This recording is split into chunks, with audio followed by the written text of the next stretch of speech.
দেশের রাজনীতি একটি স্বচ্ছ গ্রহণযোগ্য নির্বাচনের দিকে এগিয়ে যাওয়ার লক্ষ্যে দেশবাসীর যে আকাঙ্ক্ষা, জামাত ইসলামী সেই প্রচেষ্টায় প্রাণান্তকর প্রচেষ্টা চালিয়ে যাচ্ছে। আমরা যেমন রাজপথে চেষ্টা চালাচ্ছি, ঐক্যমত্য কমিশনে আমরা চেষ্টা চালাচ্ছি, সরকারের সঙ্গে নীতি নির্ধারক যারা আছেন নির্বাচন কমিশনে সমমনা সমস্ত রাজনৈতিক দলের চতুর্মুখী প্রচেষ্টার মধ্য দিয়ে জামাত ইসলামী চায় একটি গ্রহণযোগ্য নির্বাচনের দিকে বাংলাদেশটা এগিয়ে যায়। কিন্তু দুর্ভাগ্য হল আমরা দেখতে পাচ্ছি একটি মহল রাজনৈতিক প্রভাব খাটিয়ে অথবা দুঃখজনক ভাবে কোন শক্তির কাছে, প্রভাবের কাছে মাথা নত করে সরকার এবং এই সিদ্ধান্ত গ্রহণকারী কর্তৃপক্ষ কখনো কখনো লেভেল প্লেইং ফিল্ড রক্ষা করতে পারছেন না। বাংলাদেশের একমাত্র স্মার্ট সিটি বসুন্ধরা এখন আরো নিরাপদ, আধুনিকতায় আরো এক ধাপ এগিয়ে। আমরা দাবি করেছি জুলাই সনদের আইনি ভিত্তি নিয়ে তার ভিত্তিতে আগামী নির্বাচন হতে হবে। এখন একটি দল বাধার সৃষ্টি করে, প্রতিবন্ধকতা সৃষ্টি করে বলছেন এই সাংবিধানিক সংস্কার, এত সব সংস্কার নির্বাচনের আগে আইনি ভিত্তি নিয়ে সংস্কার করা কি প্রয়োজন? পরের সরকার আসবে, সেই নির্বাচিত সরকার যে সংবিধান সংস্কার করবে তার তফসিলে তারাই এই সব বিধানগুলো সংযুক্ত করবে। এটা হচ্ছে গণতন্ত্রের সাথে বিরোধিতা।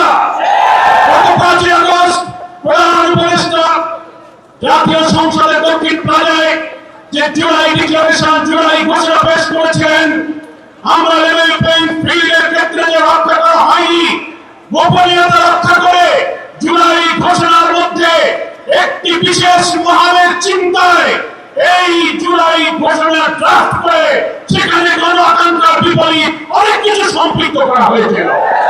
আমরা এটা সংশোধন করতে বলেছি, তার 25 নম্বর অনুচ্ছেদে বলা হয়েছিল এর পরবর্তী সরকার এসে সংবিধানে এই সংস্কার এবং জুলাই সনদ বাস্তবায়ন করবে। এটা গণ আকাঙ্ক্ষা নয়।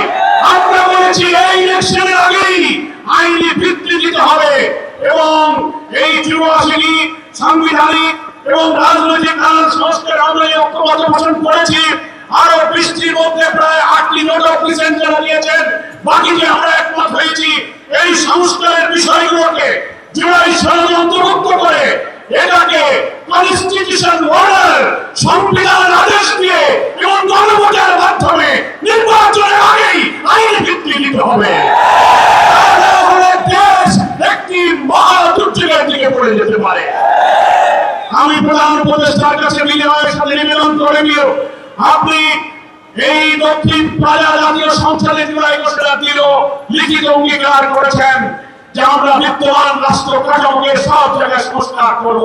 কই আজকে যারা বলছেন নির্বাচিত পরে সরকার সেটা সংস্কার করবে, তার অর্থ হলো এই দলের অস্থায়ী কমিটির নেতারা বক্তৃতায় বলছেন এখন আমরা যত আইন সংস্কার করেন, যত কিছু বানান না কেন, আমরা ক্ষমতায় গিয়ে তা মুছে দেবো। এখনই তাই যদি বলতে পারে তো আগামীতে কারা ক্ষমতায় যাবে না জানি না, কিন্তু তাদের ইচ্ছার মধ্যে কিন্তু দুর্বিসন্ধি আছে। তাই এখন যেহেতু অন্তর্বর্তীকালীন নির্দলীয় সরকার এটাই বলছে জুলাই সনদের একটা জাতীয় ভিত্তি, সাংবিধানিক ভিত্তি, আইনি ভিত্তি দেওয়ার সবচেয়ে উপযুক্ত নিরাপদ সময়। সেই জন্য কোনো দল বাহানা না করে আমরা ঐক্যমত্য কমিশনকে এবং সরকারকে, যেহেতু সরকার প্রধানই হচ্ছে ঐক্যমত্য কমিশনের প্রধান, আপনি সকলকে ডাকুন, কোনো সংকট তৈরি না করে আপনি কনস্টিটিউশন অর্ডারের মধ্য দিয়ে, একটা রেফারেন্ডামের মধ্য দিয়ে এখনো সময় আছে, আপনি ইলেকশন এই সনদের ভিত্তিতে নির্বাচন করুন। অনেক সাংবিধানিক মেজর ইস্যুতে যে ভিন্ন মতগুলো রয়েছে, আমরা প্রস্তাবে ঐক্যমত্য কমিশনে বলেছেন প্রধানমন্ত্রী পরপর 2 বার ক্ষমতায় থাকতে পারবে না, জুডিশিয়ারিতে প্রধানমন্ত্রীর ইচ্ছায় নিয়োগ হবে না, সাংবিধানিক পদগুলোতে নিয়োগ হবে না, সেপারেট অ্যাপয়েন্টিং অথরিটি হবে। এই সংস্কার যদি এখন না হয়, প্রেসিডেন্ট প্রধানমন্ত্রী ক্ষমতা ভারসাম্যগুলো ঠিক করার জন্য যত সংস্কার এত 2 মাসে আমরা করলাম, তা যদি ইলেকশনের আগে না হয়, বিদ্যমান রাষ্ট্র কাঠামোতে যদি আবার নির্বাচন ফ্যাসিবাদের জন্ম হবে এবং বিদ্যমান কাঠামোয় নির্বাচন হলে আরেকটি হাসিনার জন্ম হবে। আপনার মানুষ আর ফ্যাসিবাদ জন্ম হতে দেবে না।